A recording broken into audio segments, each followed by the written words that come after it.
안녕하세요. 마음단단 연구소의 최단단 소장입니다. 우리 삶을 가끔씩 체험이라고 하죠. 그죠? 체험 삶의 현장 이렇게 말하듯이.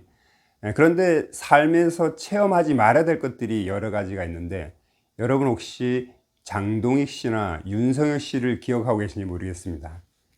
아마 TV나 신문, 매스컴을 통해서 들어본 적이 있을 텐데요.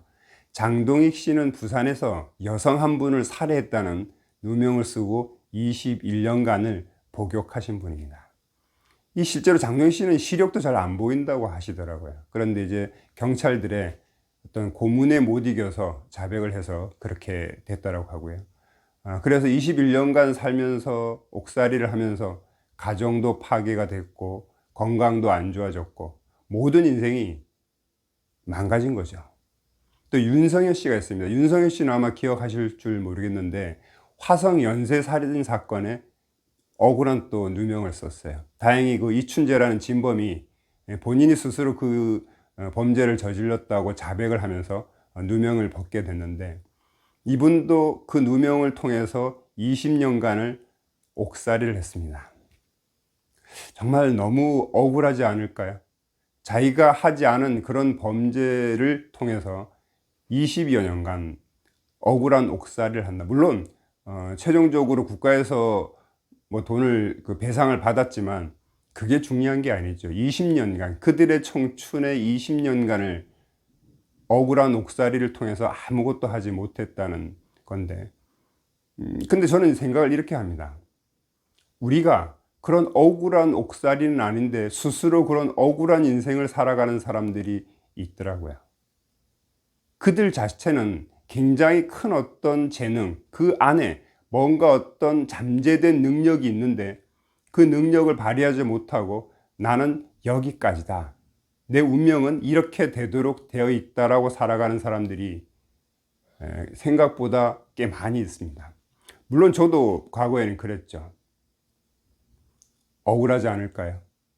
지금까지 40년, 50년, 60년 살아왔는데 어쩌면 내 안에 아직까지 발현되지 못한 재능들, 아직까지 뭔가 어떤 솟아오르지 못한 그 에너지가 있다라고 하면 억울하지 않을까요?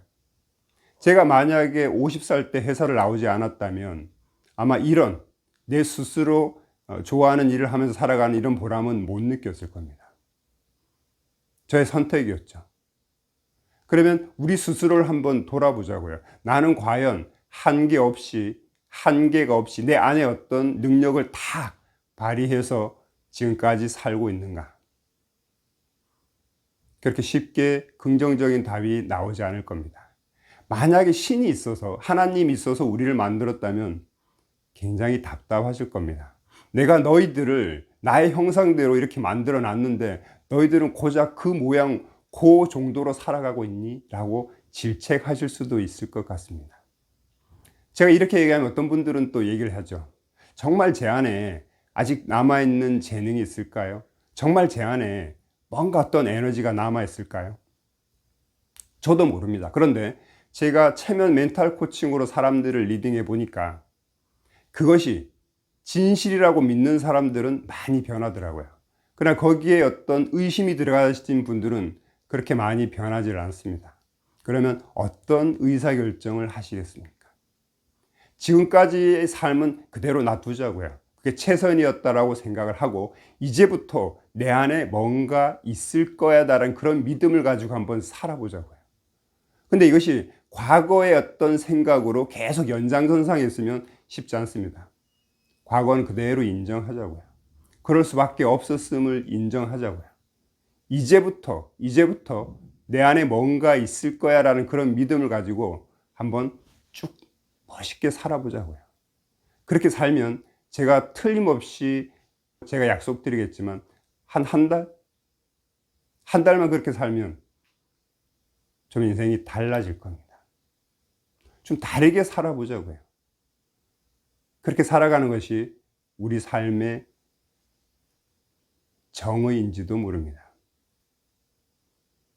우리에게 숨겨진 재능들, 우리의 과거부터 정말 뭐 전생이 있다라 하면 그때부터 우리의 숨겨진 어떤 재능들, 에너지들이 쭉 있는데 그것을 끌어올려서 그것을 찾아서 비로소 발현시키는 것이 저는 인생이라고 생각합니다. 오늘부터 그렇게 한번 살아봤으면 좋겠습니다. 감사합니다.